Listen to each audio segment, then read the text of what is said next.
Welcome to the February. Welcome to the February 12th Planning Commission meeting.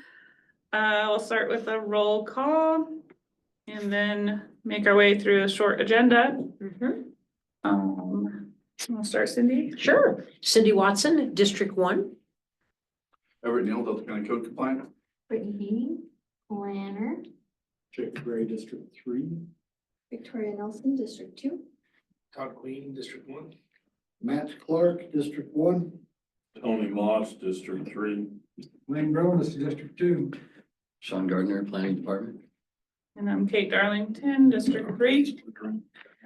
Does anyone have any changes or additions they want to make to the agenda before we get going? Okay, so today we have our annual meeting, which will be the election of the chair and the vice chair for the coming year. And then we will go over the 2025 meeting schedule and try to agree on that. And then continue our work session for the natural medicine businesses, land use code language changes. Tonight is just a work session. The public hearing on those language changes for the Planning Commission will be at the February 26th meeting. So we're just going to discuss changes tonight, hopefully come up with consensus, and then vote on that language next time. So we have the election of officers. Does anyone want to be the chair? Did we just do this? We did hear Years about it a year Yeah, ago. about a year ago. And if we don't hear Well, anything, we've only met about 3 times since then. Yeah, it's been seems kind of like, a- so. so for those of you that were not here last meeting, why don't you explain why you're, So I am due to have a baby, right around a month from now. I was going to step down as chair because I'll for sure miss a couple meetings after that. Wanted to make sure I could be consistent. Cindy told me I had to stay. well, here's what I propose, and we're open. I mean, if you want to change any, but we're good for whatever. I think we both have enjoyed working together, and we will be open to anybody who would like to come up and be part of this or change us out. But I know she's having a baby, and I said, you know, Kate, you've done a great job. If I were to take over more of your position to where you didn't have the pressure in case you needed to be more home with the baby, but yet you wanted to be maybe a co-chair, you possibly would miss a few, that was a proposal. But we want to hear from all of you what your thoughts are. We want anybody to have an opportunity to do and hear from you. We don't have anything in our bylaws specifically about co-chairing. I think, our bylaws speak to the fact that if the chair isn't here, the vice chair Mhm. takes over. I guess, so first question is if anyone wants to throw their name in the ring for chair, if anyone wants to nominate someone else for chair, Mhm. and then following that, for the vice chair. Do any of you want to be the chair? I was gonna nominate Dave, but he didn't even show up to the meeting. So That's a little hard. That's how we do it in the military. Yep. If you don't show up, you become. Yep. Yeah. Move that we retain the two chair and co-chair as is.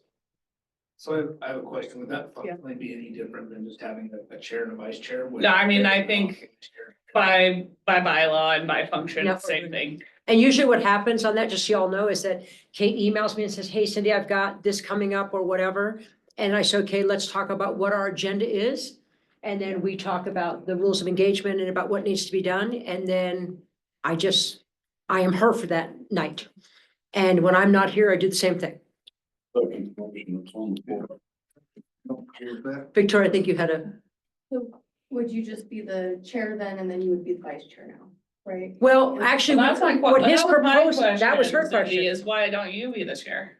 And it doesn't matter, one way or the other, it's fine with me. I mean, we could leave it as is, and then the days you can't be here, but if you feel more comfortable saying, you don't, I mean, I am in no hurry to bump you out and you do a great job. So It sounds like he wants to be. she wants to be bumped out. I'm willing to serve in whatever I'm willing to capacity, serve. but, yeah, I mean, that was gonna be my question is if you just wanted to be the chair, but I'm happy with either arrangement, especially hearing that no one else is, raising their hand. So there is a motion on the table. Are you okay with that So motion? I never know, let's start with that. Are you okay Yes, with that I'm motion? okay with that motion. Yes, I am okay with that motion. You are okay? Yeah. Okay. With the understanding I'll miss March and likely April meetings. Okay, all in favor? Or I can't remember if our bylaws state anything about if we need to do, It's contested, yeah, okay, all in favor? Aye. Anyone opposed?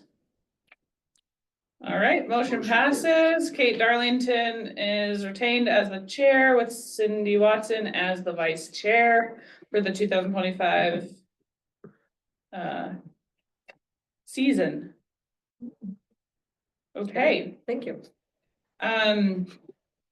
so then we have our 2025 meeting schedule. In prior years, we have had the understanding that planning commission has 2 meetings a month, the second and the fourth Wednesday of each month. We've bumped that back in the last year to 1 meeting per month because it seemed like we just didn't have much going on.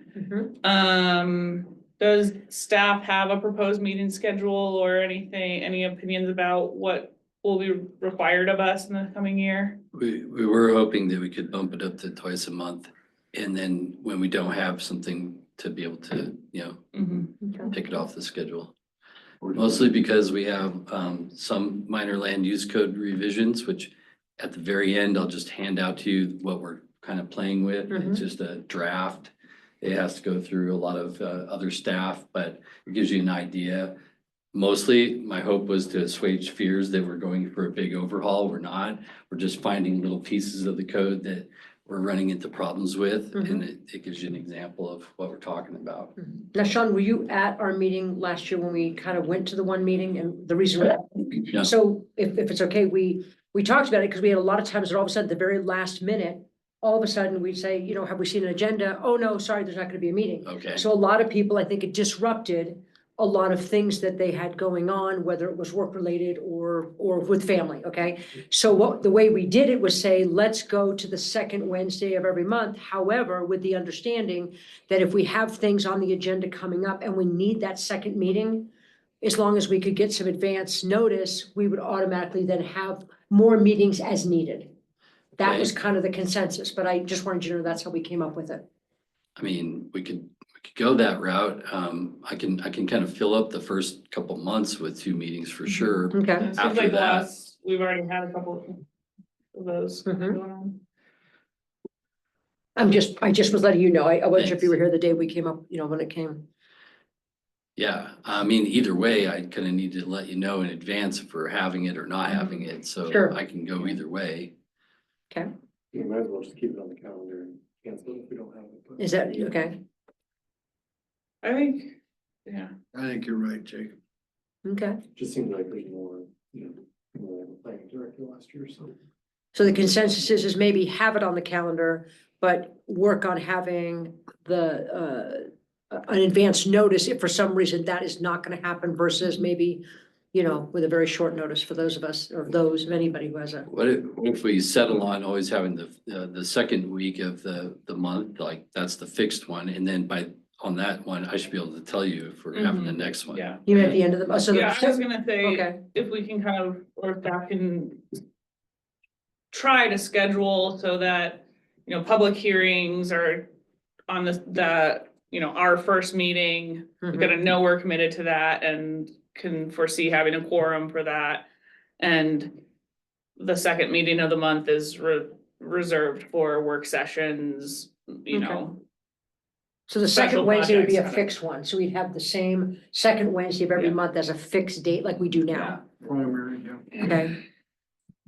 think as long as we are notified during that first meeting, Okay, the status of the second meeting. Yeah. Yeah. Okay. If there's Fine, anything it's, you coming know, up. the 2-3 days before where it's Yeah. like, well, I already said no to this, but now I don't have a meeting. I think that's a good expectation. Sure. I have that for myself. so we too. already have in February tonight and the 26th. Those are the two, you gave us wonderful, you know, advancements, and that was great. Communication's been really well. Yeah. I think the only thing that I noticed, and I think if we, I'm assuming everybody emails probably the easiest communication. It'd really be nice to see everybody actually respond. Like, you know, and I don't know if maybe they are, and they're just replying only to the sender. So you would have to shed more light on that. Are you getting a reply from all of us? No. Okay, I do get sometimes the reply just to me. okay, that's fine. As long as that's why I sent you a thing and said, But- did you hear from all of us? Yeah, it would be better to reply all, then everybody can have But visibility. it's also nice, like if Sean's out and somebody replies, or you Oh. reply to Kate, so then we have no idea who's showing up and who's not. Because we want to make sure we have a quorum. I mean, that's the big thing. And we don't want somebody who's got an application in to be in a situation where all of a sudden they show up and guess what? We can't perform for them. And that's pretty embarrassing Yep. on that end. My thought is, I guess, everybody else didn't need to know that I received the packet, so I always just do reply. Okay. But it makes sense if he's not accessing his email, other people need to know that. I think if we just Yeah. have a. standard- Makes a lot of emails go off, doesn't it, Yeah. Todd? That's what you're getting at. I get that. Well, I personally feel like not everyone needs to respond to every single one of those and say, I'm coming, but if you're not going to be there. Oh, that, yeah, might be a better way. Sam, I'm not able to make that meeting. Does that sound like a better? I'm good either way.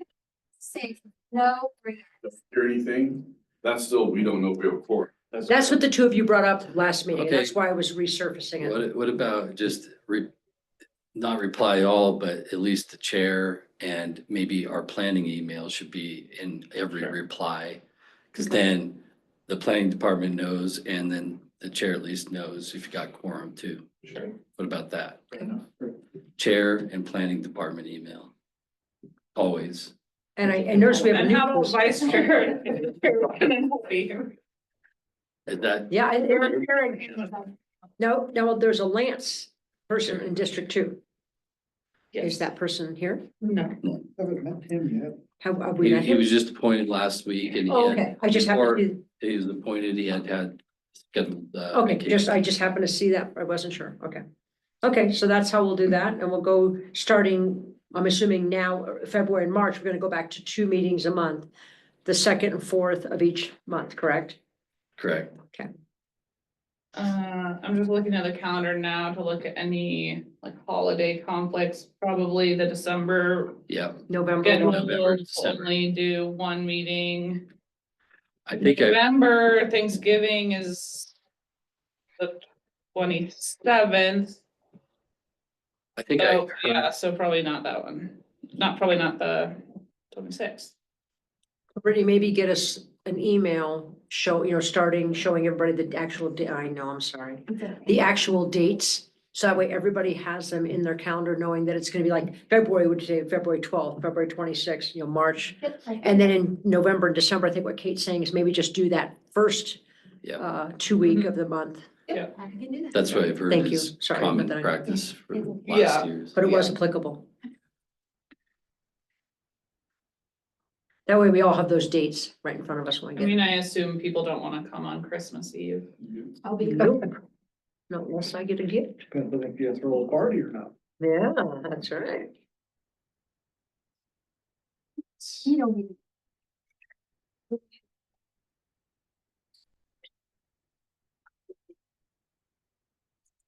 I mean, everyone's here besides Luber and Okay. David.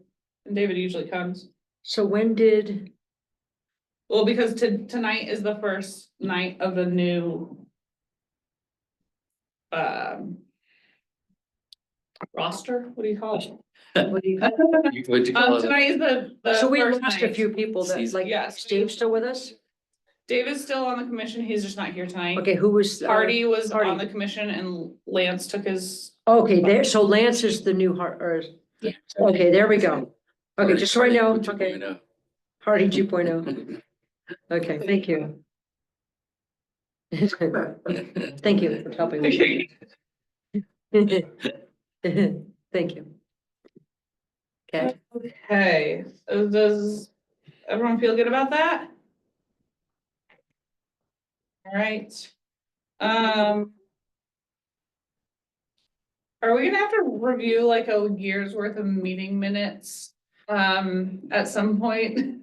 Or are there no minutes for some of these meetings that we've haven't been, That we're only maybe 2 behind. okay, Cause there was. there's a work That session. we had a chunk of meetings. Yeah. We brought here. Okay. Last meeting that we had was a work session, so there would not be any minutes for that. Okay. okay. Thank you. All right. Uh. Work session on natural medicine businesses and healing centers. Most of us were here last time, Victoria, you weren't. Would it be helpful to kind of do a recap of what we talked about last time? Matt wasn't here either. You didn't reference the meeting minutes. We don't. And Matt was not. So, I think, Sean's kind of summary of changes that he sent out last week were a pretty good recap of where we started and where we're headed. I just want to remind everyone that we're talking about very specific type of use here, that recreational use of what they're calling natural medicines or psychedelics, some types of psychedelics, has been decriminalized in the state, but that is not what we're talking about. It's these specific licenses for manufacturing and facilitating like a guided experience, basically a therapeutic experience. So I just want to remind everyone of that before we get into it, and that the state has a pretty extensive list of regulations already for those types of businesses, that we should probably reference as we're thinking about what we need to add to our code. Do you want to take over from here, Sean, and kind of recap what you heard from us last meeting and where you landed with revisions, and where, if anyone sent any notes to you? The only one that sent me any notes or any response was you, Kate, I think. Did anybody else send anything that I? No, I just communicate with you, right? Okay, so I actually printed out some of your, Okay. it would be all right to pass out Yeah. your suggested edits. I pass these around. I pass them down. So basically, there's just like three, I should have kept one myself. We can share one right now. It's stuck on me here. There's basically three or four sections of the land use code to kind of amend. Obviously, our favorite table 2.b. And in that table, we broke out two kinds of classifications of natural Sure. medicine businesses. For the purpose of, if we wanted to have different zoning for those different types of natural medicine businesses. So there's two types: the natural medicine business healing centers. That's where people are being dosed and treated as patients. And then there's natural medicine business cultivation, manufacturing, and testing facilities. Then if you go on the last page, you'll see that there's a set of definitions. They're straight from the state's definitions for all of those titles to natural medicine business types. So those are two areas. And then a third area where we amend the land use code is under like specific use specific standards, which is in chapter 2, kind of following table 2B later on in chapter 2. And put it under section 4 use specific standards in subsection D, commercial uses. And the other thing that's in commercial uses is sexually oriented businesses, isn't it? I think that's the title of it. Mhm. So this would follow there. And this is where we kind of had most of our discussion last time about any particular use specific standards in addition to what's already covered by the state regulations. And where the state regulations are most explicit is in what is it? 1 CCR 213-1, which is the regulations for the licensing. And it's let's see, it's 107 pages long. It's pretty extensive. And actually, since our last meeting, I looked at some of the stuff we had in there last time, and I took out some sections that are completely covered comprehensively, through those state regulations. So they're just redundant to have anything. We should only put in our use specific standards, things that are actual additions that aren't covered by the state regulations. And it could be, I think also that so sorry, I printed out the revision copy here that Kate edited. But point D, where it's manufacturing and natural medicine, I really believe all of that is covered in the regulations, covered in the licensing also. There's abundant content about, the controlling standards for processing. So those are the only sections. I think if we were to take out manufacturing of natural medicine, that point, I guess it'd be, is it D now with the? Yeah. All of those points, 1, 2, and 3 could all come out. They're covered under the regs for licensing. So it would really reduce things down to how do you want to zone it? What kind of permits do you want to have in the various zones? And then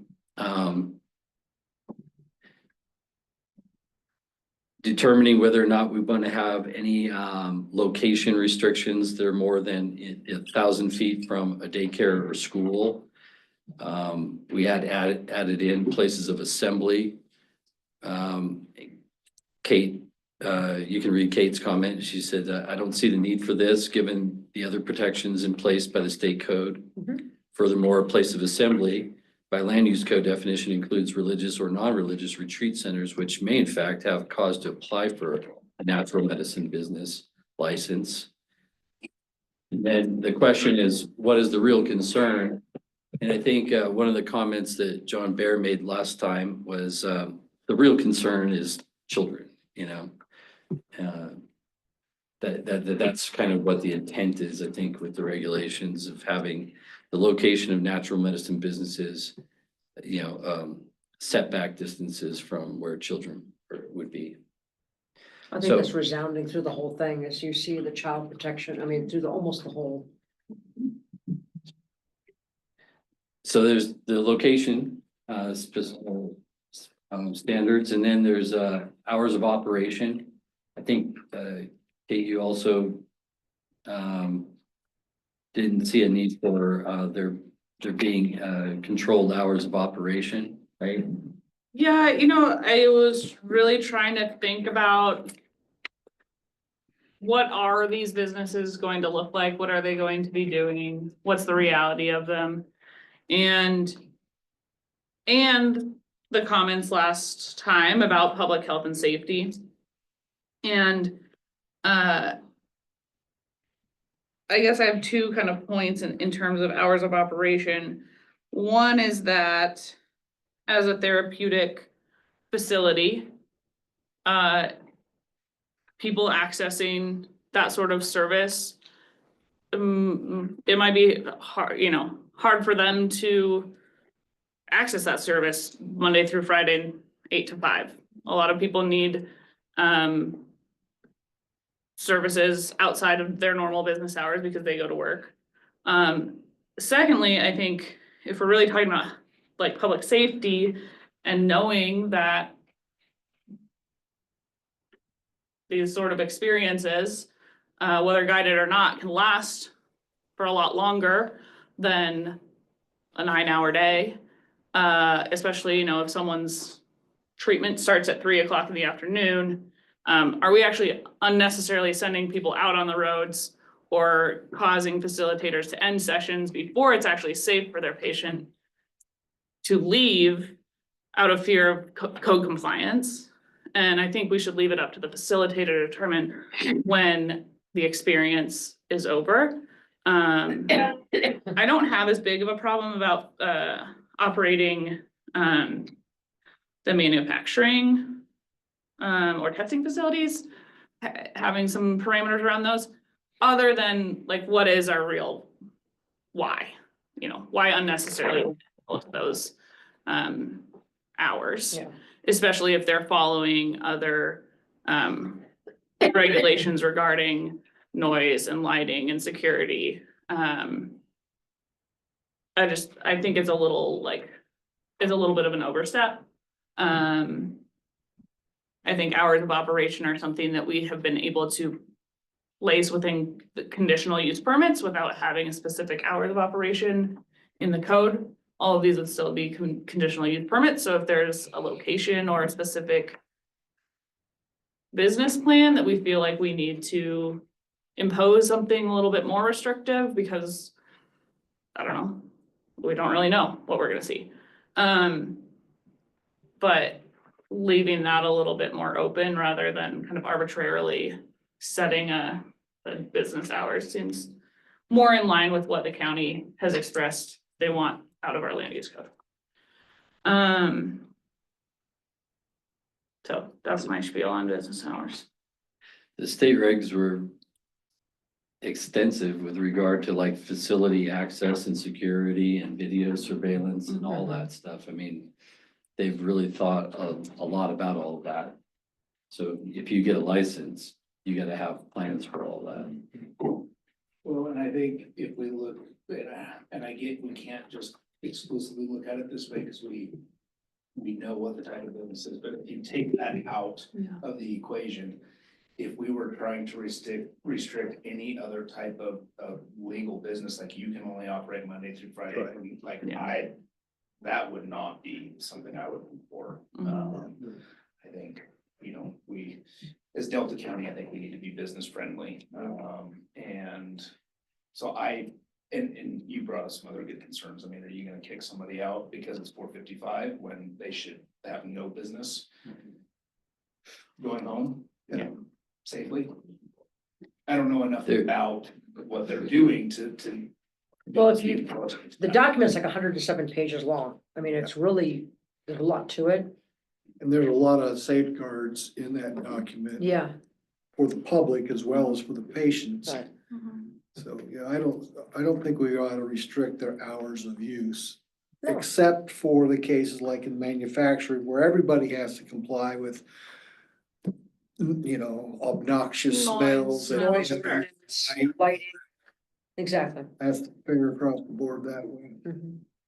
And this is akin to a respite center or a care center. You can look at it that way. Okay. So then do we want to put hours on, if there are definitions for manufacturing, do we want hours on the manufacturing? With the understanding that there may be a dual use facility. Do we want to put it on? See the point. I mean, if manufacturing is one guy in a small room, And how do you enforce it? yeah. Right, important by getting you playing to respond. Yeah. I also think that you brought up a good point about they're all still conditional uses, so Yeah. when the applications come this way would be the time to say, okay, well, this specific one maybe needs hours of operations, but put that in the code as a universal thing is just, I think it's gonna cause issues. Right. Good point. So it sounds like we're fairly well in consensus about striking hours of operation And days of operation. and days of operation. Yeah, I think. Yeah.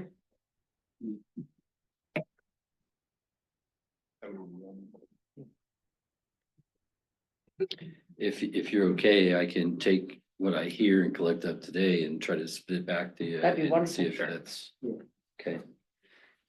There is a transportation plan that was proposed in the first attempt at some use specific standards. And Kate had some modifications of that. Previously it's under the hours, it's a BC. Said it previously read, healing centers shall provide a post-treatment transportation plan for patients that ensures the safe transport of patients from the facility to their destination. Kate's amendment to that was, it's up in point B, all natural medicine businesses shall provide a transportation management plan that ensures safe access to patients and emergency services and safe operation on adjacent roads. This includes, but is not limited to, proof of adequate unobstructed access for emergency services. And 2, healing centers shall provide a post-treatment transportation plan for patients that ensures the safe transport of the, so it's saying the same thing, but it's just moved it to point 2. You So added this things. was, I mean, this is kind of my response to thoughts. It kind of goes with table 2B in terms of what we were talking about. Should these facilities be everywhere out in the county? One concern being access to emergency services. And this is my attempt to, because I believe that these should be conditional use permits in all zoning districts, that if you can prove that you have adequate access to emergency services, I don't think we should restrict which zone you can operate these businesses in. So having a transportation plan that both shows emergency service access and patient, safe patient transportation was my kind of solution to that. So my question or maybe thought here is, what's the difference between a bar that treats people with their alcohol products, and then it's the patron's responsibility to get home safely? Are these treatment centers placing their patients in a capacity where they cannot make that kind of cognitive decision? And should they still require their own patients to provide their own transportation back home? And what I see here is I've seen across the country where drunk drivers get busted and then the bartender gets sued because he let him out on the road. Yeah. And I could see this going that way, except where we mandate that they have a transportation plan. Does the state licensing process mandate that? No, this No. is a spot, there is nothing in there. It's covered. There's transportation about product. If you'd Mhm. like, control F, the document, transportation, there's a lot of stuff about the movement of the product. But nothing really in control. What of about the something like we transportation. post something where, safety of getting these individuals back home is important. If they don't have a safe, adequate ride to get back, then the facility could potentially offer that, or, that's what bars do. If you have somebody that, whether the bartender's possibly overserved them or that person just has had a bad reaction to whatever they drank, there's a safety, transit system. There's no cost to the bar or to the individual. And they can call that service and they can come pick that person up and safely get them back home. Sure. And along that same lines, hospitals that provide treatment to patients that are drugged Yeah, are asked to bring a chaperone with That's them right. to get them to home. get them home safely. So that's I the mean, onus that could upon be the patient. Be the facilitator's transportation plan is that all patients are required to have a chaperone to see them home. But my question was, what's our template for this transportation plan? Do we have any qualifications? Data control act, there is, under section 4, under rules for safe provision of regulated natural medicine, under E, it's proper supervision during administration session and requirements for a discharge plan or safe transportation. Oh, great. Where's that? What page is that? Page 5, 209, Page 5, 209, come on. which is, I'm going off the agenda packet. It looks like Oh, it's okay. Which reg are you in? Sorry. our agenda packet is, Agenda package and Dora. yeah, it's part of the DORA, not the PCR. And it may not pertain because the Dora. Some Dora director powers and duties rules, page 62. That's, yeah, that's not the one. So it's under SV 23-290. Summary based on the bill. It's on board. Yeah, section 4 of that, So that was the state law that said Yeah. that it didn't make it into the. I didn't find it in 107, but I didn't exhaustively, look at it. It wasn't. It's on the 107 page. I don't think it's No, there. it's not in there, that's why I proposed it. Yeah, That was in the original. Didn't read far enough. Last one. okay. So we can still include it. I just, Yeah. I didn't- Okay. it looks like they want um, to require a discharge plan or safe transportation. Sounds like they might not have translated it into their state regulation. Okay. And a lot of facilities do that. I know, like, my husband just had to go get like a, colonoscopy. And because they give you, like a anxiety kind of a little bitty, they're like, they're not gonna take the liability, so you have to actually have a driver. Even though the person's perfectly drive, they're not drugged up, but that's a requirement when you go get as simple as a colonoscopy. Okay.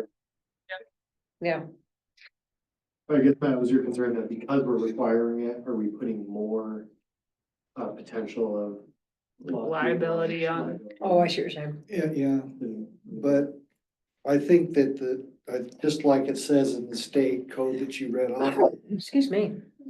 Thank you. providers need to be aware of when their patients are incapacitated enough. Mhm. But they will require a chaperone and not release them until they have safe Correct. transportation home. And that could be either they stay overnight in your facility or they bring a chaperone with them. Might be out of our purview, because are we gonna require everyone who goes to a wedding, he must not to stay at the wedding. Can we hear the language again from this section? this, Yeah, again, this is from Dora, so this isn't the state, this was like the law that influenced the state, but it's under Dora Director Powers and Duties rules. The 1A, rules for safe provision of regulated natural medicine. So it talks about parameters of preparation, like the ordinance, and then in E, it says proper supervision during the administration session. And requirements for a discharge plan or safe transportation. Talks about provisions for group administration, and so it's essentially like the law telling the lawmakers, this is what we want to see in the law. It's Mhm. not like it might. then I make it into actual regulations. Well, this is all brand new, and I think the facilitator should take a certain amount of responsibility before they release a patient. Well, liable if they don't. I don't know exactly what kind of drugs they're gonna use, peyote, mushrooms. How long does that? In lack of a better term, how long is that trip gonna last for the average person? You can't turn somebody loose if they're still high and aren't really responsible for their actions. Was there any testing equipment to see how high these people are, so they know so it's not like alcohol or something, we don't have a good. Currently, there's no metering way. I've talked to a few law enforcement people, this is. In the law enforcement world, if I stop a vehicle I've had a few that I've dealt with that were on psychedelics. You don't have any of the normal indicators for a drunk driver. I was a DRE, I was also a specialist. You pick up on certain things, a lot of it was in the eye movements, so on and so forth, but in a general rule, when we go to do their blood tests, there isn't like alcohol where it says, well, you're over a 0.08, or what, there's nothing to relate to.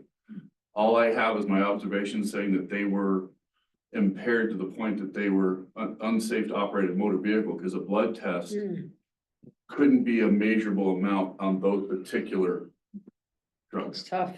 And each person, to answer your Everyone's question, different. each person's different. Metabolism metabolizes completely different and just, yeah, I mean, we could all take something the same exact amount, and we probably would all have a different reaction to it, I would anticipate.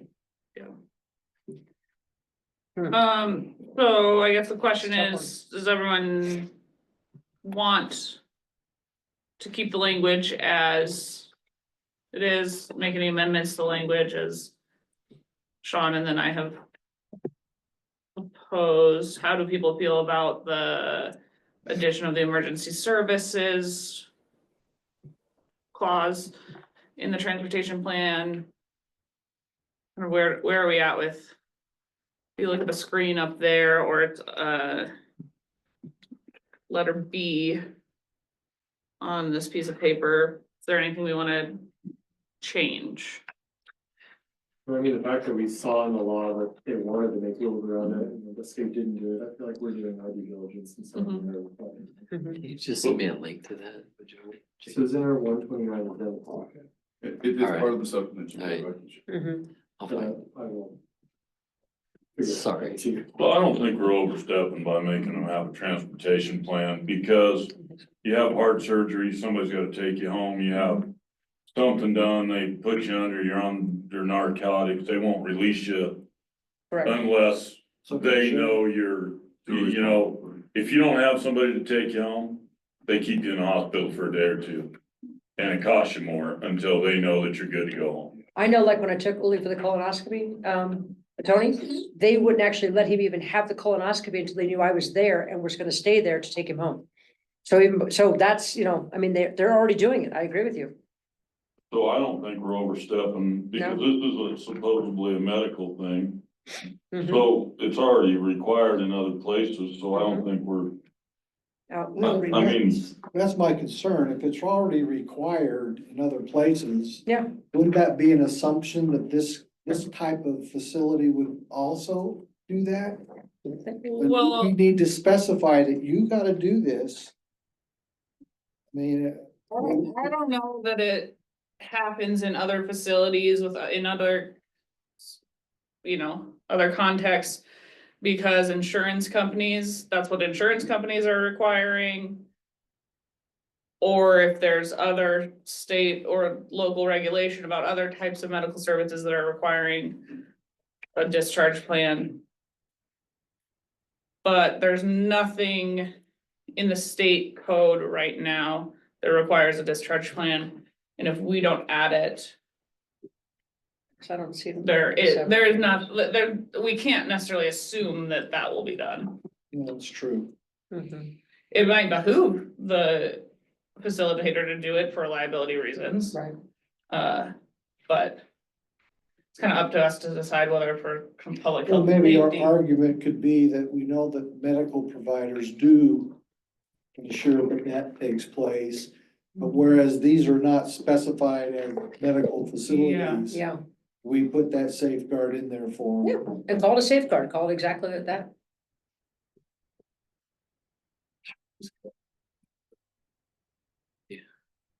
Thanks.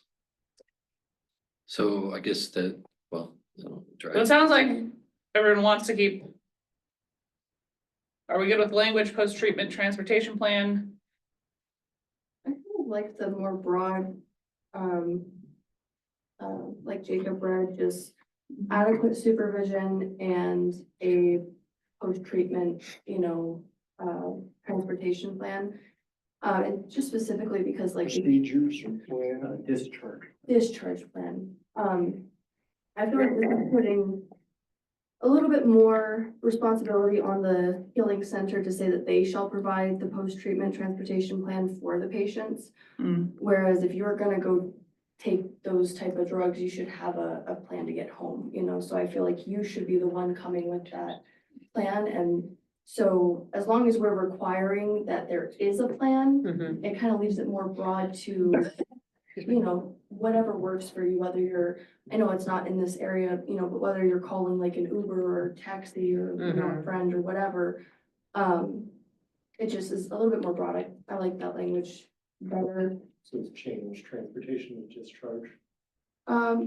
Ensures the safe transport. And Right. also just kind of sum it up to, not the healing center's sole responsibility to provide the post-treatment plan.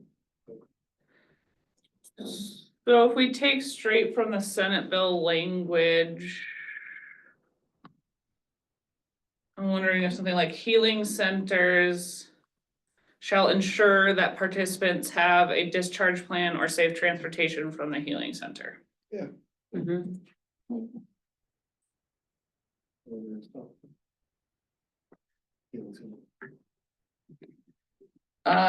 In that case, that's not actually requiring a plan that would come before the county.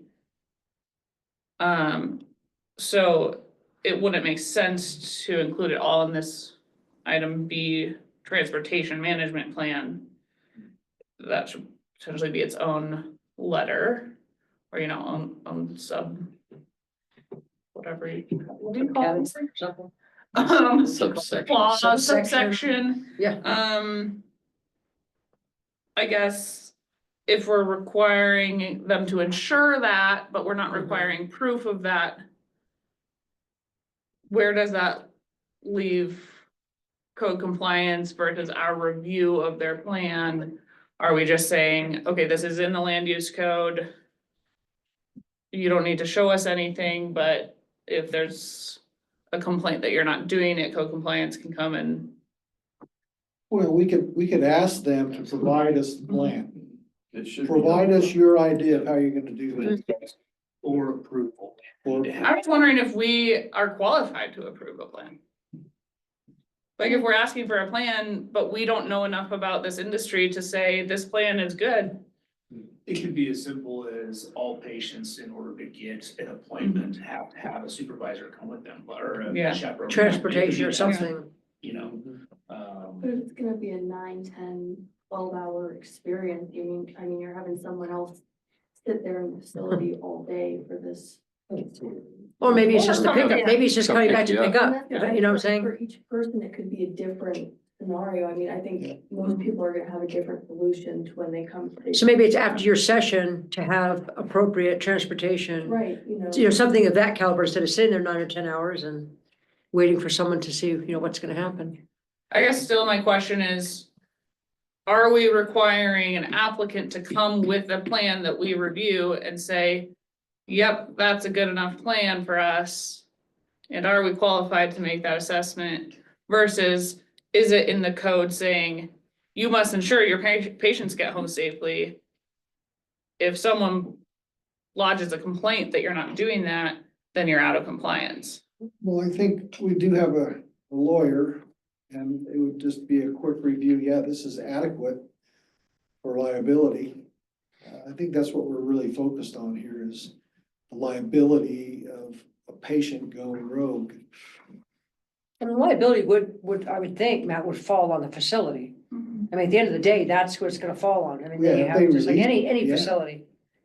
So if I was a facility owner, I would say, I'm gonna protect myself. I'm gonna You bet. mandate that there will be a discharge plan prior to you leaving my facility. That is You bet. either you're good to go or you have a Or chaperone. whoever carries their insurance is gonna require that. I mean, they're not just gonna cover them carte blanche and say, oh, just run it the way you want. You what know. if we ask the SO for comment on the application? Mm-hmm. And they have to provide that in the application, and we need the SO to comment on their transportation.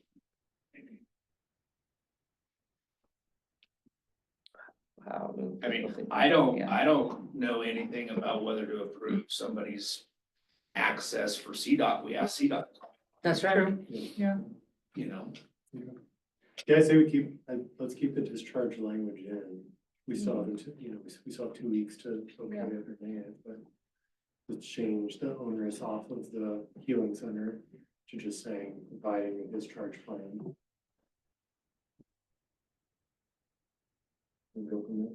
Yeah, providing a discharge plan with appropriate transportation or something like, yeah. Yeah, so language from the Senate bill transferred over.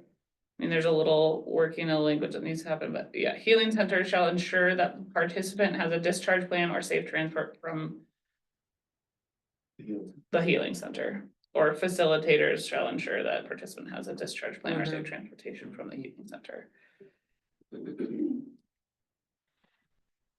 you're saying take it out of B, its own letter?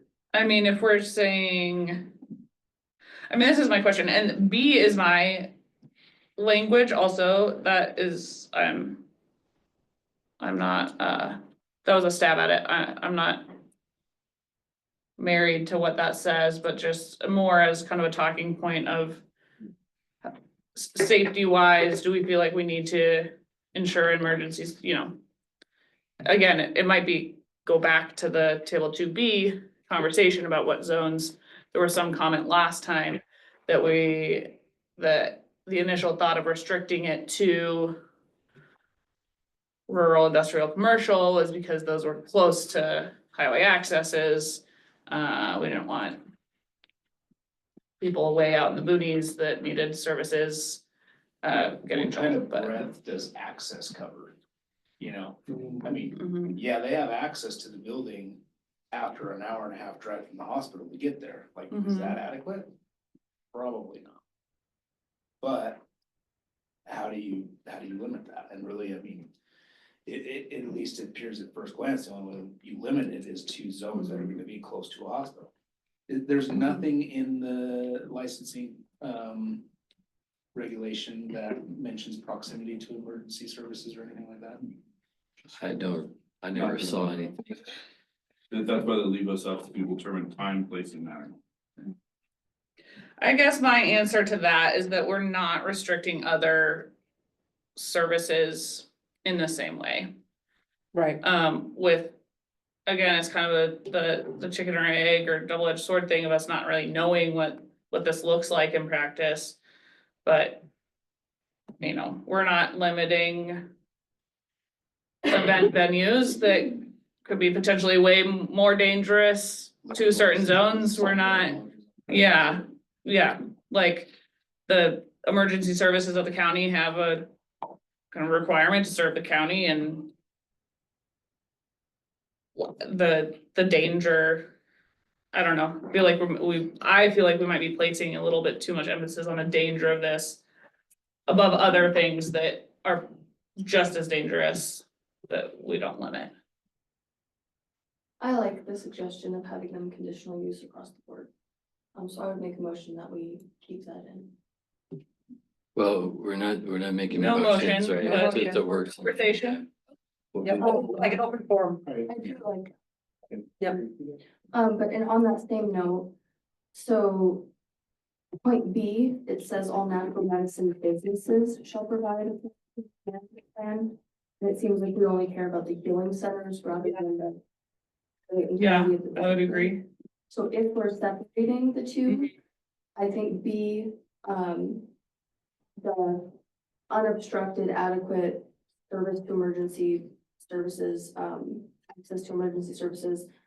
In my mind, that means like don't have a locked gate, you know, if you're having a healing center or. Yeah, and I took that language actually out of. Does my note not include I thought I had a note of where I took that language out of. It was kind of like somewhere else in the land use code.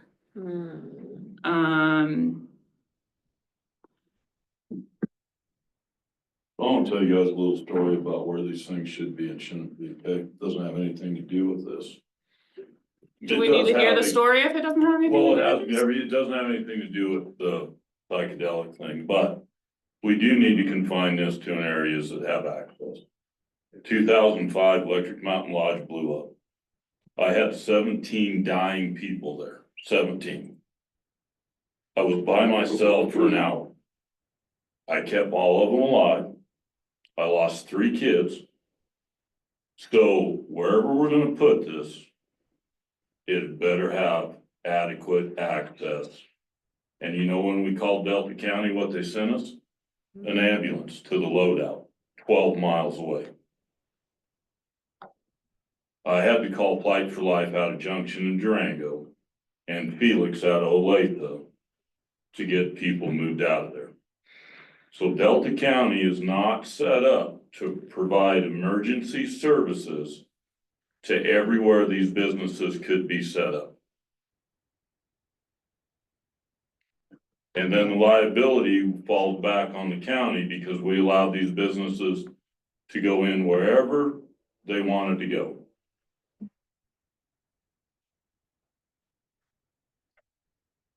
And so we have a lot of those areas in this county. That's a very good point. So do we put a time limit on the, Like a response time. Matt? response time? We must be within, So many miles of, so many miles? So there are, but before we just give this carte blanche so they can go wherever, there are a lot of areas in this county that are not accessible. Yeah. And even in the summer, there's areas that are not, we had a kid fall in an excavating trench in Crawford on a pipeline job.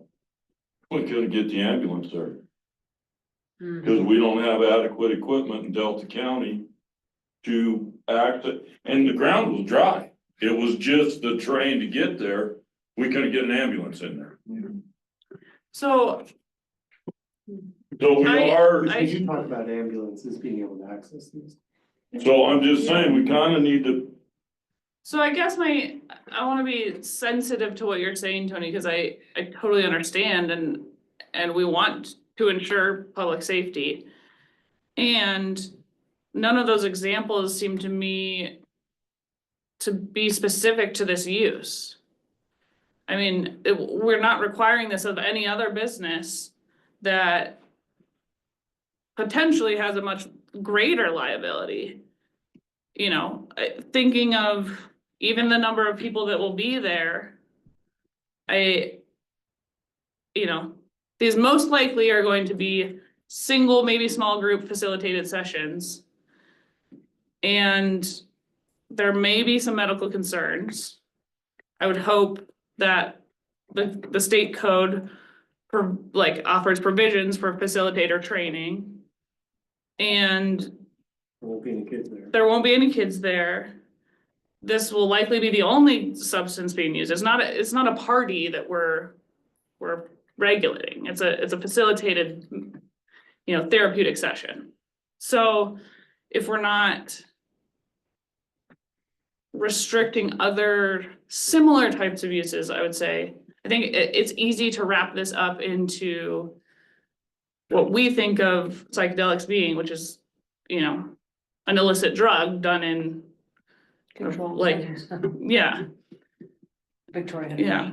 I was just gonna say that the zoning also doesn't necessarily reflect how close you're gonna be to the hospital. You could be zoned anything, anywhere, especially with people rezoning the properties prior to purchasing them and et cetera. So I think that definitely instead of focusing on the zoning of the facilities, we should be focused on the access to emergency services. So can an ambulance get to this facility should it need to get there? Basically not, I mean, even putting a time limit on it and everything. I haven't heard all that much about people overdosing on hallucinogenics or, you know, really I feel like, you know, we're not completely qualified yet because we haven't seen what this is like. But I think just having adequate proof, you know, I like the language there, can an ambulance get to this facility? Where, you know, where none of us know what this look like. There, you know, nothing that we're doing is etched in stone. I don't think there's anything wrong with us dipping our toe in the water. I think maybe a large percentage of our constituents would appreciate the county starting with a little bit more regulation on this until we see what it's gonna be. None of us know. And then over time, as it's proved to be a good thing or bad thing, whichever, then the land use code can expand. I don't think there's anything wrong with us just dipping our toe in the water like, hey, we have to approve these. We don't have the choice to say just absolutely not. We're going to allow this in industrial commercial to start. We're gonna see how this goes. And once we gain some information and kind of get some input from our sheriff's officers, get some input from Delta Health on how this is all going, then we can look at expanding it from there as assuming it proves out to be a good thing. I don't think there's anything wrong with us doing that. So Sean, my understanding is if I wanted to have a facility, I still have to come and present an application and present of where I want to have it and what where my facility is going to be located, et cetera, correct? Yes, and So you have would to have we a not all license. have the opportunity at that time to address that person and say, well, you're really out there far away from any type of, what is your, like we ask a lot of people, what's your irrigation plan? What is your proper plan for keeping your patients, if that's what we call them, safe and having safe transportation for them after these procedures? I mean, are we not gonna have that opportunity anyway? It's just what standing we'll have. Like, we can't, it'll be, supposing that we all agree it's a conditional use permit and supposing we agree which zones that happens in. Right. Well, Our conditions still need to be based on something. Sure. as, but- as Kate has it written, I mean, it says all natural medicine businesses shall provide a transportation management Right. plan that ensures safe access to patients and emergency Mhm. services. So that kind of That starts to get encompasses it into a right little there. bit of location, like, Mhm. can emergency services safely get to this location, I guess? So back to what Tony's saying, we do have to protect the county with the codes that we write. Liability again, Mhm. but at the same time, if they have to present their plan to the planning commission. And then we can say you don't have adequate access to emergency services at that location.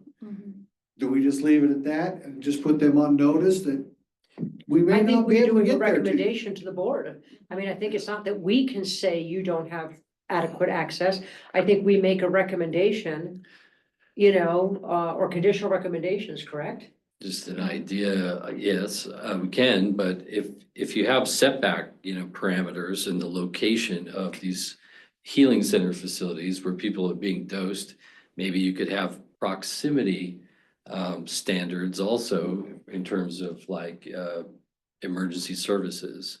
Just like you have setbacks, it's just the opposite. It's like you gotta be within a Okay. certain response time distance from, I don't know, that's just a suggestion out there.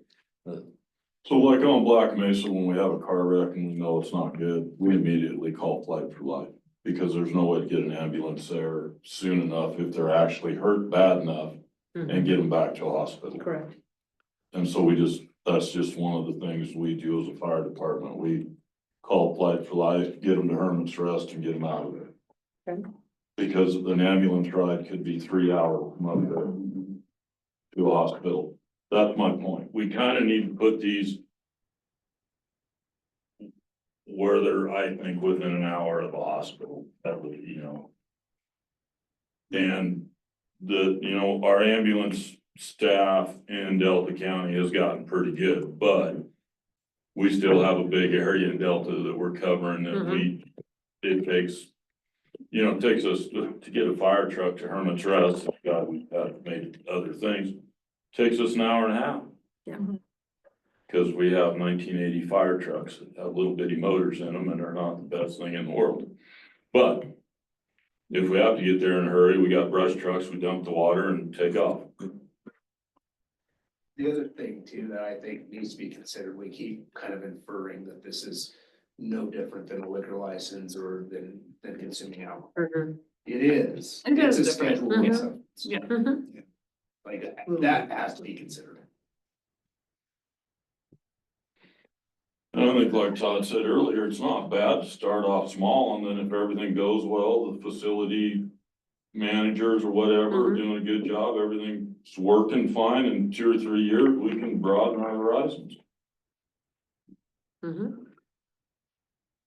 Do we want to straw poll table 2B since we're not making any?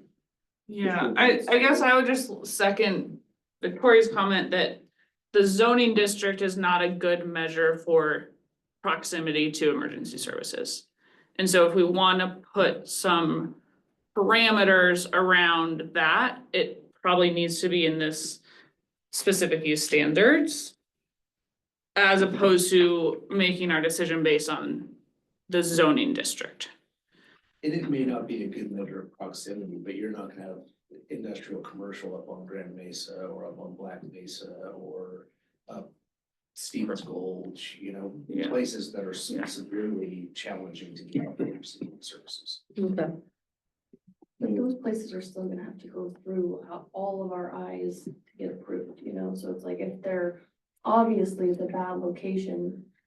I can't see why anyone would approve it. Why Or- would we but- invite that workload though? But right? why would we restrict it if it's zoned, you know, A20, but it's closer to the hospital than the nearest RIC? I guess I don't think that the zoning district is the best measure. If there is a thought among the group of, oh, it should be an hour within an hour of a hospital, or it should be. What, if truly distance is the measure we're looking at, then why don't we put language in that specifies distance? Distance and accessibility. Sure, both, yeah. Victoria? For B, we should put all natural businesses shall provide proof of adequate proximity and unobstructed access for emergency services, period, that's B. And then for C, we would have healing centers shall provide the, you know, that language for the. Transportation. Discharge. So they're separated. Yeah. But then we have the proximity in there and the unobstructed access, but we're not limiting the zone that they have to be in. Okay.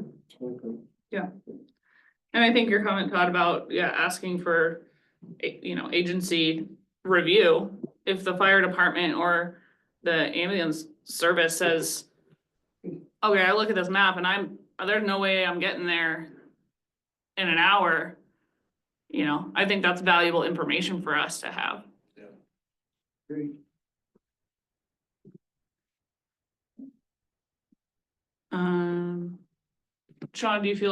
Sean and Brittany, do you feel like you got that language that Victoria proposed? Proof of adequate proximity, unobstructed access, and then what was the third? It was a transportation plan. Yeah, so just to separate. Separate out basically number 1 and 2 into two separate. Is unobstructed the correct terminology here, or should it be adequate access? Say, well, we have to say it in the. Paved road I down the think- road. It pulled that language from another place in our existing code that talks about a transportation plan. I have a comment. Instructed somewhere. Yeah. I'm not committed to it, but, 'Cause adequate could be, With you know, all the okay, but ambulance adequate unobstructed service means they can get in there and get out, is what it says to me. So those are very vague, and probably the enforcement side, these words have no specific to Yeah. really hang your hat on. Well, like to build a subdivision, the roads have to be so big, the cul-de-sacs have to be so big. We can specific. Use that same language and put it in here. I mean. Because you show up with a couple fire trucks, an ambulance, 3 or 4 sheriffs. You can eat up a big parking lot in a little, in a short amount of time. But we don't put engineering standards for roads in the land use code, do we? no, I haven't. There's some. There's some, Mhm. but those they change, right? And that's usually why we don't get that specific with the LUCs. I'd almost suggest that we put the words that demonstrated access to the facility. Well, let me ask the ambulance service what they wanna see in there. Yeah. And ask the fire department and the sheriff's office and, Take us 4 months to get there. well. I got one fire department that I can get it done on pretty quick. I mean, if you would, that'd be great. You could bring that language into, I'll talk to Jared and Maybe email it over to Sean so he has it, that would kind of help. Well, are we comfortable with me kind of collecting up all this and then spitting it back? Cause I would like Yeah. it's your recommendation, the commissioners, so I'll do my best here. If I mess it up, I'll Yeah, let you all kind of fix it and then you can come with your revised version Yeah, for the next if you meeting. can take a stab at Okay. what you're hearing, and then Tony, if you hear some clear language. With some more They're gonna be specifics, they're gonna be as naive about all that, well, maybe not. I guess, I mean, again, I think we can think of it in terms of not this specific instance if someone's, you know, tripping too hard on mushrooms, but okay, if you need to get into a facility that has a patient that's in danger, what is it you wanna see? And is that, can we come, are there specifics that we wanna state? So. I just looked at, I use ChatGPT a lot, I love Yeah. it. So I just typed in, can you create land use code language that outlines access to emergency services for a psychedelic county center? Cool. And it outlines the purpose and definitions. Center must be located in an area with unobstructed access for emergency vehicles. Clear signage indicating the entrance and exit points for emergency services must be displayed prominently. The center must have reliable communication system. I think that's very key. Yeah, I Contact think that's a emergency great, services immediately in the case of an emergency. Emergency contact numbers must be posted in visible locations throughout the facility. All staffs must be trained in basic aid and emergency response procedures. I mean, That's pretty good. it's pretty cool. That is pretty good. Yeah. Some of that is in some of the licensing regulations, but if you wanna copy that and send me that, I'll get the yeah, same. I like the idea of communication services and systems. And the, yeah, clear signage. I think that's helpful. Actually. Clear signage, you can't say what's going on inside, but. Yeah, cause I was saying, they restrict your advertisement.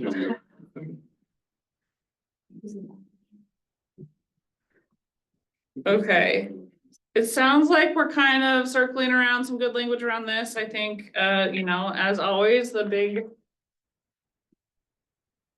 big conversation is around table 2B. I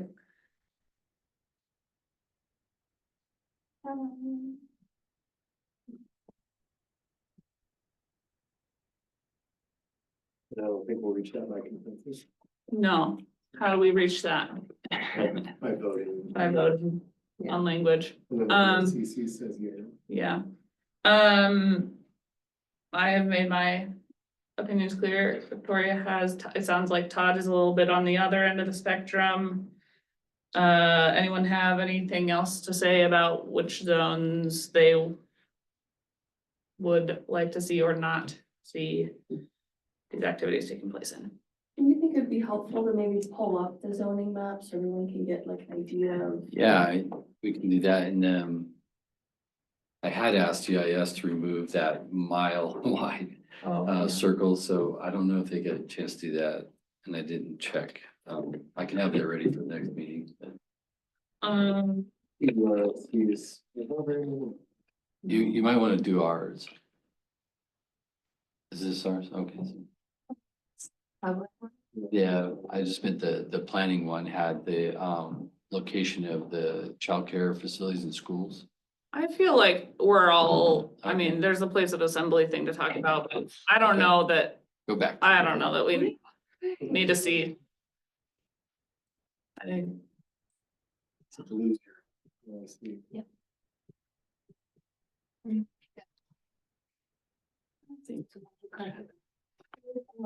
mean, all those are gonna be within an hour. Which we haven't laid out a timeline.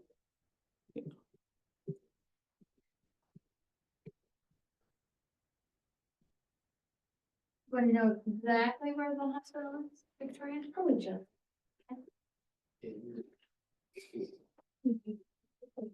So already, as we're zooming in, these other zones are closer than the right, yeah. one that we have in.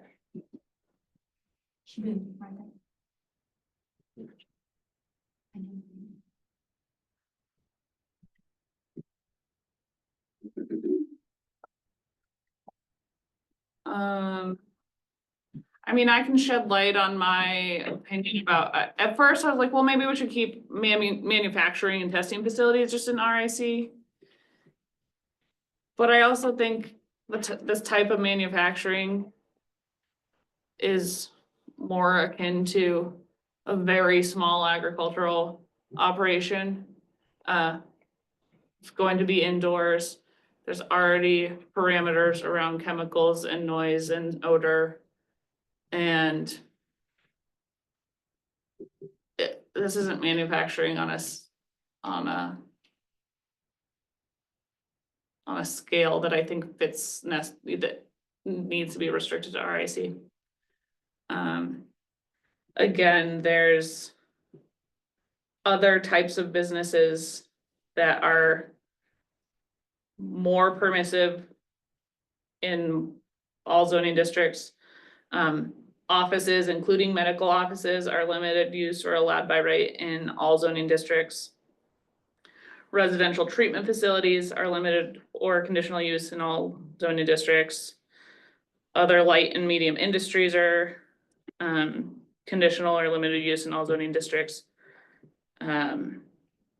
So I believe if we cover safety concerns in other language, that like the specific zone is not the best way to address the concerns that I'm hearing about this type of use.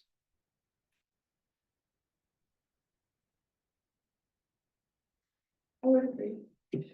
Yeah, where we say it's in all zones, then we have to set sub parameters in there. Distance from childcare, just. Yeah, and all of those are covered under this use specific standards section. And they're all conditional use permit, so they all come before the planning commission and the board of county commissioners. We have a chance to impose even more specific conditions upon them, given their specific context, so. And if we have the language, proof of adequate proximity, it's really up to us what that is. Instead of having it, you know, because things will change and obviously, like it's been said, we could change this further down the road, but those decisions can also just be made per application basis. As long as we have an equitable standard that we apply to all of the requests. We're still working on that countywide. All our other applications. Yeah, you get too many requirements and nobody does anything.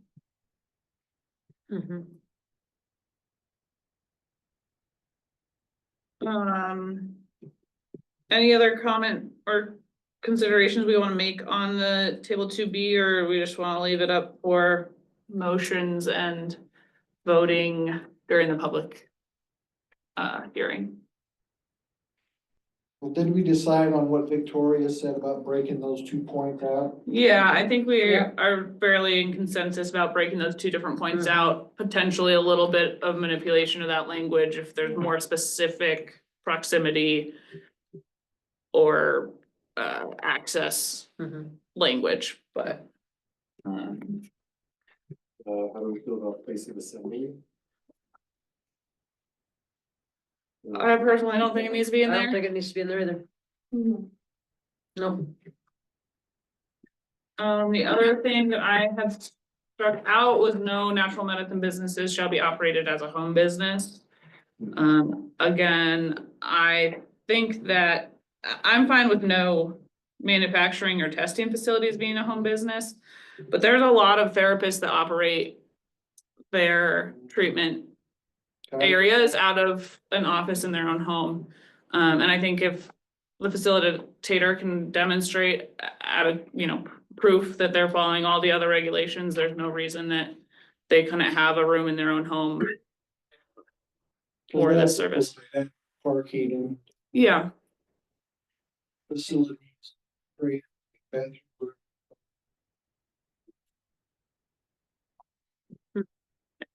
have any, I don't think a business, I think the security firms. up to them to figure They'd that have out to if they figure it want out. They'd it. have to, there it is, if they don't meet it, they don't do it. I mean. Don't you think? I mean, I don't wanna start, Lockdown. I think it's pretty weird to consider this going on in somebody's home.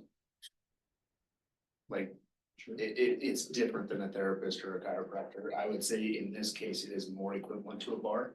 Would we approve a bar, a license for somebody operating a bar out of their house? Not.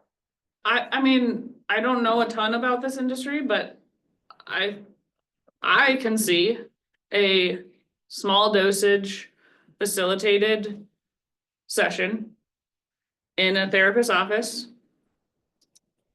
on a couch or a bed that takes place in one room or in their backyard. Yeah, I don't personally know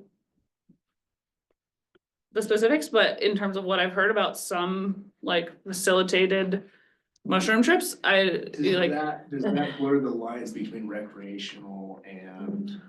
well, I think the line is the facilitator has applied for a license, they're following all the regulations required. They're taking money for it. And they follow, yeah, they follow the 100-page document and all the setback and security measures required. Why couldn't it? It just feels weird to me. But don't we want to go back to what, And I mean, You who, were it might not be a good business model, Yeah. or, I don't, like, I understand there's, you know, a drug involved, but I have personally been to non-drugged therapy sessions that take place in a home office.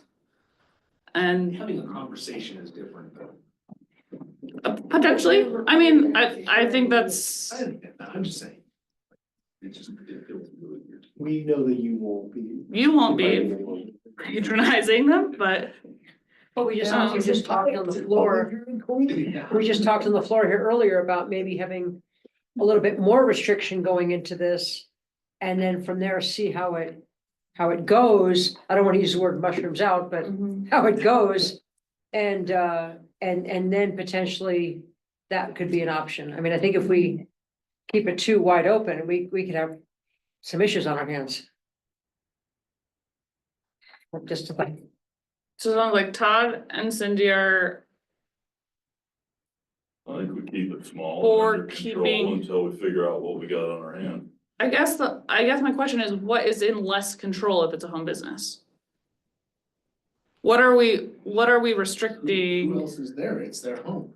Yeah, but they have to follow they still have to follow the rules of the, But their the grandma license. shows up to visit and aunt and uncle come up with nieces and nephews, not knowing that somebody's having a bad experience in their home. I guess I would encourage us all to review the state code about what is required for a facilitator to even receive one of these licenses.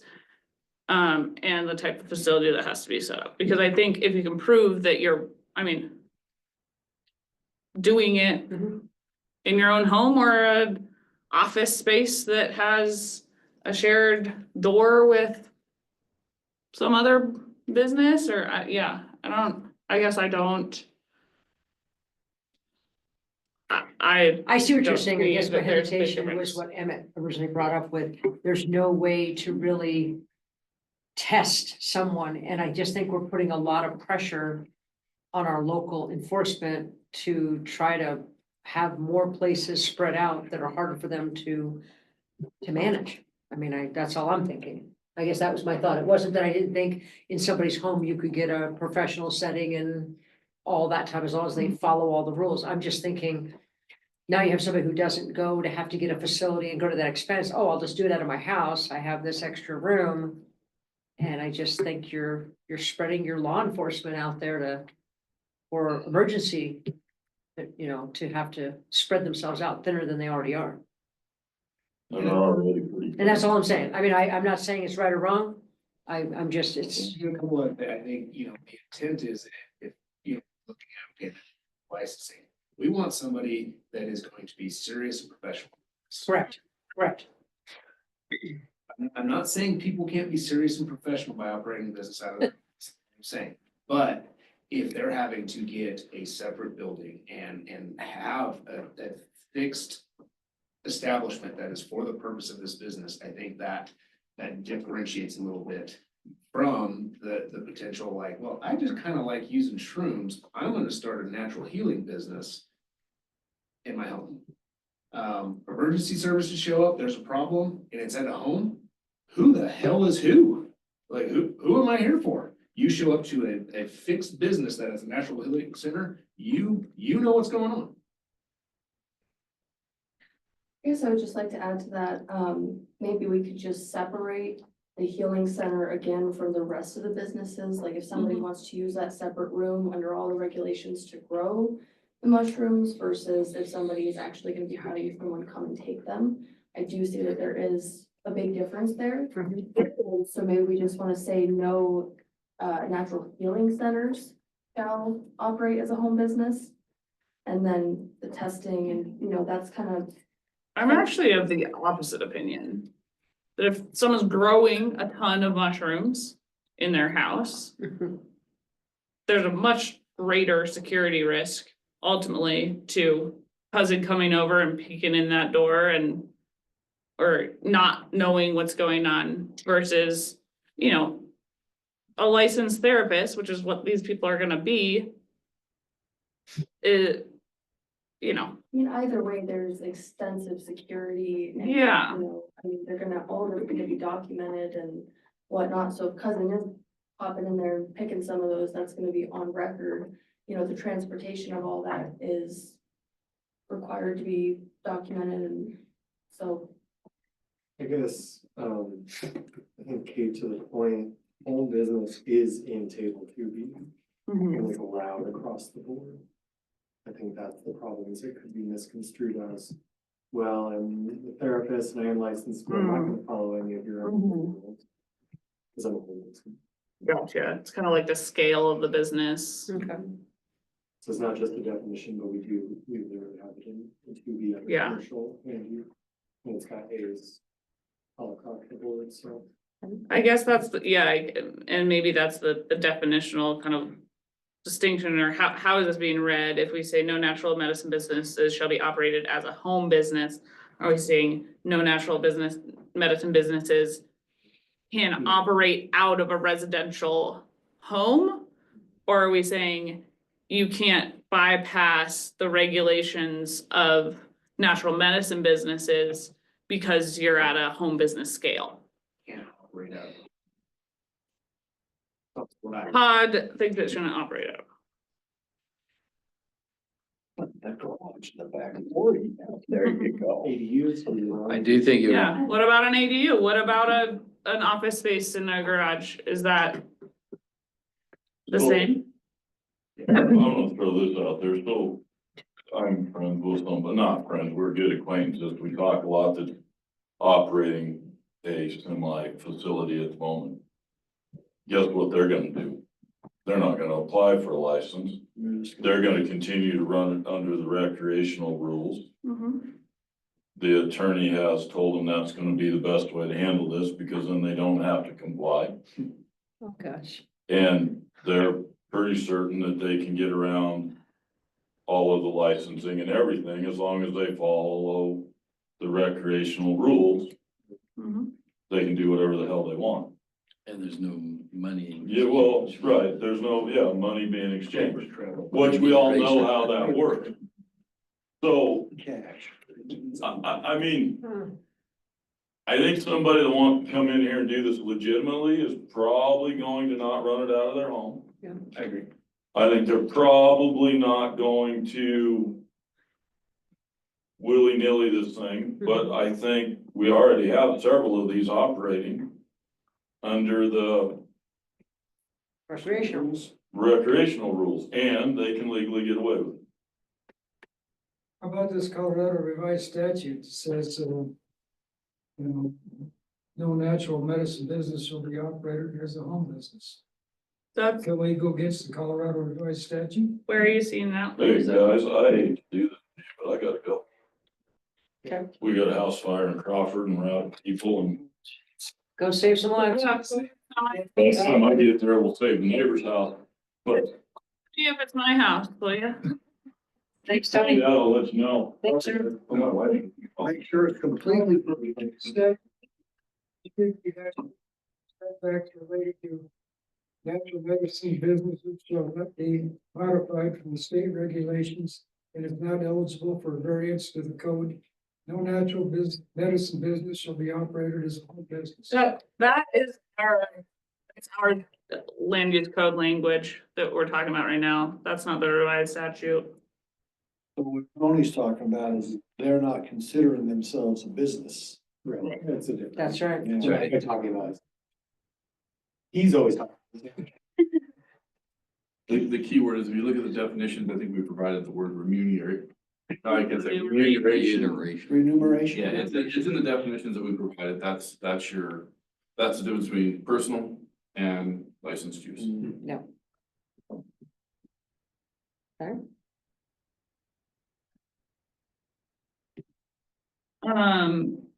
Yeah, I mean, we're gonna run into that with anything we're talking about. There's people that are gonna do it under the table and we can't really control what they're gonna do.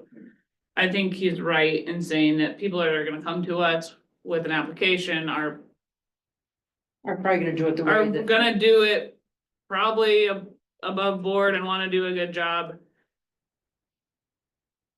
Whether they want to put it in their own home or not, we don't know. We've never seen any of these. I think it'd be pretty hard to comply with the regulations for licensing for the facility and for the patient. mhm. Control in a home. Just, I don't know, it seems like it'd be very hard to comply with that. There's all kinds of surveillance requirements, all kinds of security requirements, access requirements. They're part of the license, Mhm. under the state regs.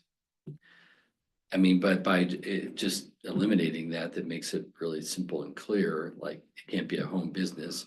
And to Jacob's point, I'm looking at the home business definitions and stuff and oh my goodness. Yeah. It's just a lot you could do under there. Mhm. So we should differentiate between these businesses and home businesses because they can't be the same thing. Yeah, cause it's like, clearly needs to be a secondary to the use of the dwelling for dwelling purposes and Right. shall not be, materially change the character of the residential use or of the neighborhood by excessive noise, lights, traffic, or other disturbances. Utilize access included as part of the dwelling. I don't know. Yeah, I'm okay to keep that language, and Yeah. yeah, if there's an Yeah, I'm applicant that fine. wants to try to get it through a home. Mhm. Yeah. We'll see if it works. Yeah, I'm fine with keeping it too. Yeah, just having a good template to go forward with, I think is the big thing. Strike that.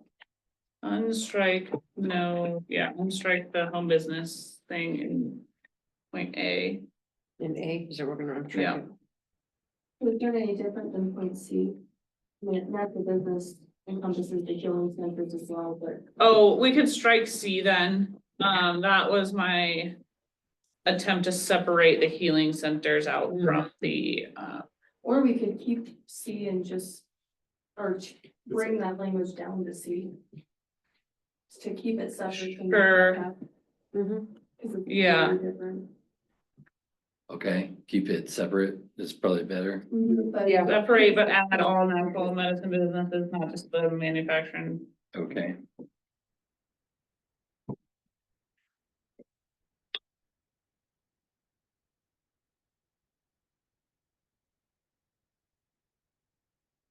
So can we define the remuneration a little bit, get some context around that?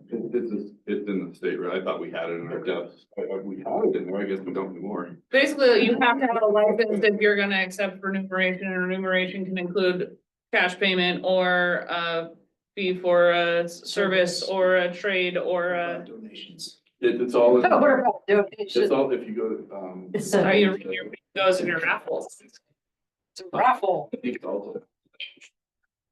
That's funny. They. We just probably ought to have that.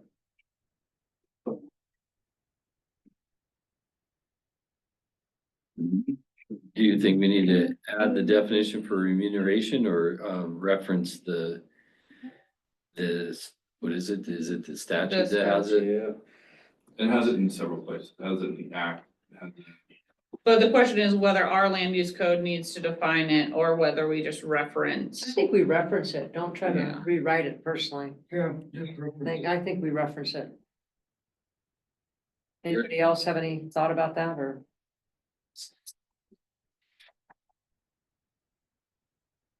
Just as a point order, I also would like to add that this is what people are gonna read, what it means versus look it up. That one's kind of really important as the only line between commercial and personal use. I think this is also part of an education tool. So do you think we need remuneration defined in the definition section of the land use code? Well, yeah, that's where it's like, people gonna, just because you use the word remuneration and then in the back end of the land use code, you have in the definitions remuneration. I don't know that anybody's gonna go there and find it. But it would give by referencing the state statute that has a definition, I think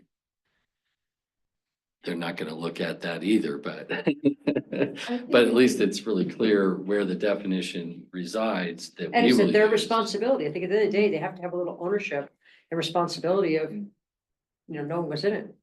I mean, I think it doesn't take us much to add the definition as long as we're taking it from the state statute. So to reference it and then maybe quote it in the definition. Right, I that- mean, Maybe it'd be best to just add it right here in the text so that it's like And the don't change it, definition of make it word for remuneration word. is like in parentheses or something like that. Would Yeah, that be all right? yeah, you could say you're referencing the state statute here, below or something like that, and literally copy and paste that exact. I'd still probably need to add. And it might get to, we wrestled with what is commercial for a while. Right. in the language code update. Yeah. If we have a word like remuneration. So, yeah, it might behoove us to have it. I'll put it in like parentheses and see how it looks and then stick it in the glossary too, the definitions.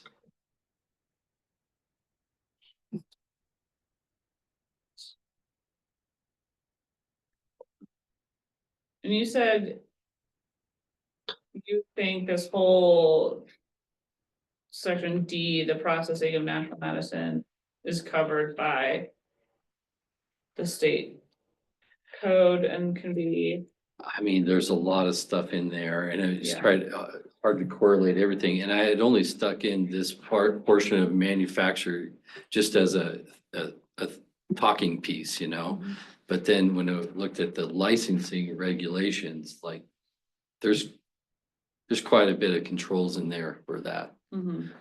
I don't know if they're exhausted. I'm okay to leave it, I mean, we're not adding a ton of it, it is, like you said, it's kind of an education piece and kind of a commentary of like.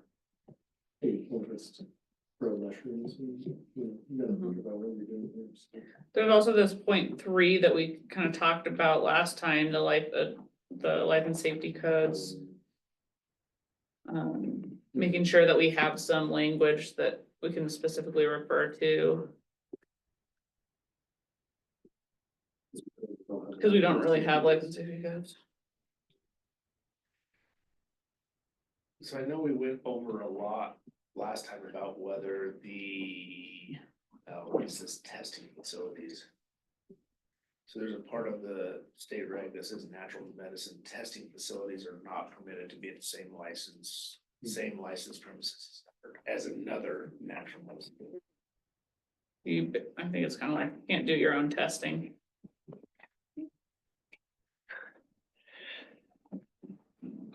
So you're okay with leaving the manufacturing of natural medicines, points? I feel like those are all, Yeah, also have concerns about the life safety code, could we want anything to point to? to me, it's a little vague of like all adopted by who, what is a life and safety code? But it allows us to also talk about that during the conditional use permitting process. I always look to Todd on those sort of things. I'm not as familiar with kind of like, That's true. you know, what those are, what you're looking for. Which one? I'm sorry. The life and safety codes, Uh, like we had talked about that last time, you wanting us to be able to condition on those, even if maybe even if the county didn't have specific standards. I think the way we got it is, and I guess adopted is the word that. You know, we have. to Yeah, adopt it. adopted by who? Mhm. Right, adopted by the state, Mhm. you didn't say call that. And what were you saying last time? Like the state has like fire codes, but the county doesn't follow them? Yeah. County has not adopted them. They Or has have not Right. adopted them? But, but yeah, the state, I mean, the state has, the state fire patrol, they have Uh-huh. fire codes that. That's, I know that's what the fire district would like to see Mhm. followed. Would, well, so to me, if this is a county document and we're saying you have to follow all adopted life and safety codes, someone could very well argue, well, the county hasn't adopted them, it's not Mhm. required of me. Do we want to go above and beyond what the county has adopted and say all state life and safety codes? it's more of a philosophical- Or is it a philosophical, okay, we wanna make sure there's something in there. In the event that the county does adopt them. I guess where. I read your concerns, Todd, as. You want the ability to impose some more life safety. Measures than the county does by So default. a natural medicine business is subject to inspection of its licensed premises by the local fire department, building inspector, or code enforcement officer. The natural medicine business may be subject to an inspection of its licensed premises by local authorities, including but not limited to a zoning inspection, a fire safety inspection, which would be state, or a building inspection. And so we could require that at the conditional use, say, bring in the state inspector. So maybe we don't need, that's already in the state. That's already in the Okay. state regs. yeah. No, we don't need that. So, yeah, I mean, as long as that's there, I think that, you know. That's pretty inclusive. So instead of saying adopted, we're simply gonna say that they're going to meet the requirements of the state. There you go. Fire inspection, fire safety inspection may result in the required installation of fire suppression devices or other means necessary for adequate fire safety. Is that in the licensing regs? Yeah. Okay, So I guess it kind of brings us back to the point, like, do we need a separate If it's covered there. I clause think we need to- for any of these manufacturing things? I think we should just point to the state statutes on this one and the regulation. Just, you know, all manufacturing natural medicine should follow the state regulations and state code. And it's gonna be up to them to prove that when they bring their application and get their Yeah. license for that matter. so what does that imply for the entire section So there? we'd strike 1, 2, and 3 and just say all manufacturing of natural medicine shall follow state licensing regulations. But state that for sure, and don't just wipe the whole thing out. Right. Yeah, I think just, Okay, why not? People get confused if, yeah. well, I think that's That's pretty good. pretty good. Does that good enough. also kind of cover E? For other licensing? Yeah, this is wherever we are in that letter, that last part, it sort of seemed redundant to me. But I'm okay if it feels like we need just kind of an extra, This is where we put the remuneration Yeah. in there, so I could move that up to the, kind of the first subsection 2, where we're just, saying natural medicine businesses are regulated under the authority of this statute. Natural medicine businesses shall be licensed, and then we could That'd be a good place for it too. emphasize it again, and bring that sentence up there. Would that be Yeah. good? yeah. Okay, Fair enough. all right. I think understand all that. Okay. Our next meeting is the 26th. We're gonna vote on this language. Yep. People will hopefully be ready to, well, Sean will have a kind of finalized red line copy for us to review. We can Okay. always add and change language as needed, but we'll try to, Make a vote at that point, I think, right? Robbie's pointing to maybe a comment on Zoom. Ask a question, I don't know. Who, I It's can't a- see who. Can these facilities be compared to a youth at risk or rehab facility? Are the facilities required to be within an hour of the hospital? Oh, interesting. I don't know if they are. Next, I guess I'll just say that this is not a public hearing or open for public comment.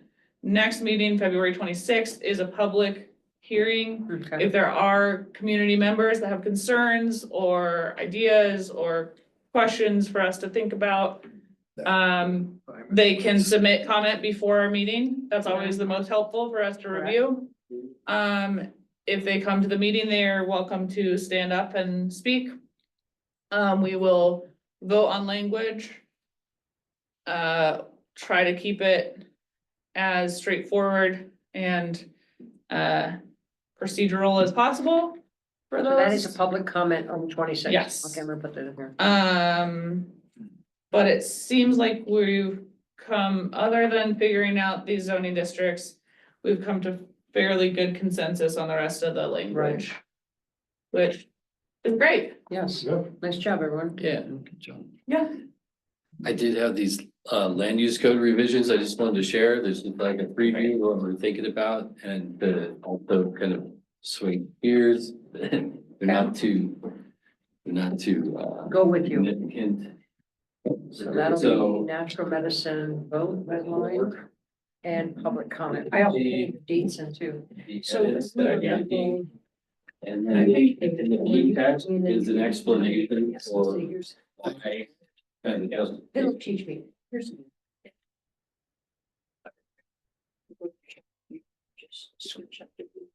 Just. We'll yeah. work together and. figure it I will let you, Just looking at it, does it make sense to you? well, one, I need to get your phone number. That's like- today. Oh, yes, we need to officially close this Yes. meeting. Is there anything else that anyone wants to talk about? Yes, sir. And You gotta talk to, like, growing mushroom, but it's not in mushrooms, but it's not a manufactured thing, it's a cultured spore.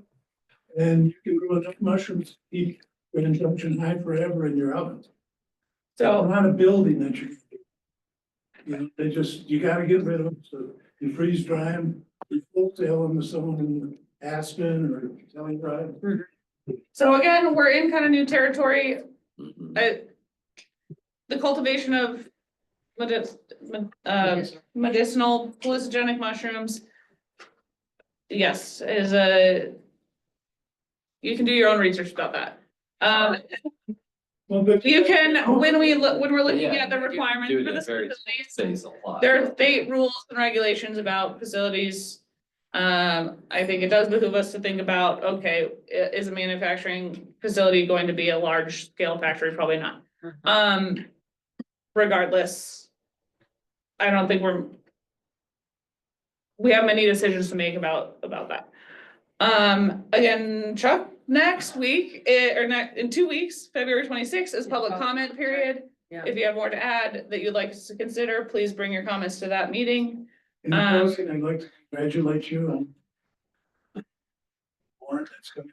Thank you. And also, I'd like to verify that it's going to be public, because it was posted as public comment today. Oh, Let's put it that way. Yeah. I thought we missed the posting period, which is why we're having it February 26th. No, that's good to know. Thank you. But next week. Yeah. Sure, you'll have a chance. And it won't be mushrooms. Oh, Oh, okay. Perfect. Bit different. shake it up. I love it. Thank you, sir. Thank you. It sounds like Chuck has some things that he wants us to think about. Is there anyone from the commission that would like to add comment, request, or refer another matter to a future agenda before we close the meeting? Okay. We'll officially close at 7:20. Thank you, everyone. Thank you, everyone. See you on the 26th. Cindy, will you have my phone number?